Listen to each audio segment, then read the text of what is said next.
Bien aimé, il y a une chose sur laquelle nous ne devons pas nous leurrer. Il est très important de comprendre que la paix ne peut régner que s'il y a la justice.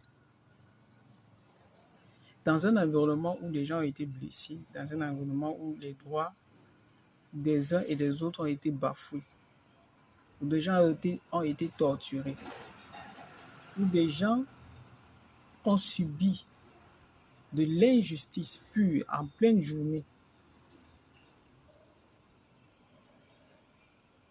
n'allez pas me dire que ces gens qui ont subi toutes ces choses-là, pour ces gens qui ont subi toutes ces choses, allez les dire que ils doivent pardonner parce que Dieu est miséricordieux, compatissant, là, la colère riche en bonté. C'est vrai. Nous ne devons pas vivre avec la haine. Nous devons pardonner. Il est vrai que nous sommes appelés à pardonner, à nous pardonner les uns les autres. Mais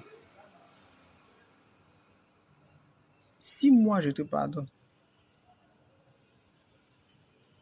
ça ne veut pas dire que Dieu t'a pardonné. Le pardon que moi je te donne n'est pas la garantie du pardon de Dieu. Le pardon qu'un X ou un Y, un bien-aimé t'accorde, ce n'est pas la garantie que Dieu t'a pardonné. Parce que dans le livre d'Exode 20, verset 17, je crois, où il est écrit: Dieu dit, je suis un Dieu jaloux, qui fait miséricorde jusqu'à 1000 générations de ceux qui m'aiment, qui fait miséricorde jusqu'à 1000 générations de ceux qui m'aiment et qui gardent mes commandements. Vous voyez que ici, la miséricorde de Dieu ne se manifeste que lorsque vous l'aimez et que vous gardez ses commandements.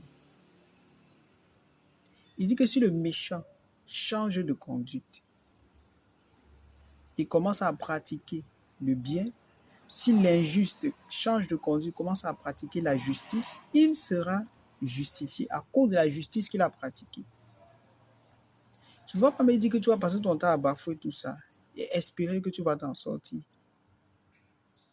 Car la justice, la paix ne peut venir que de la justice.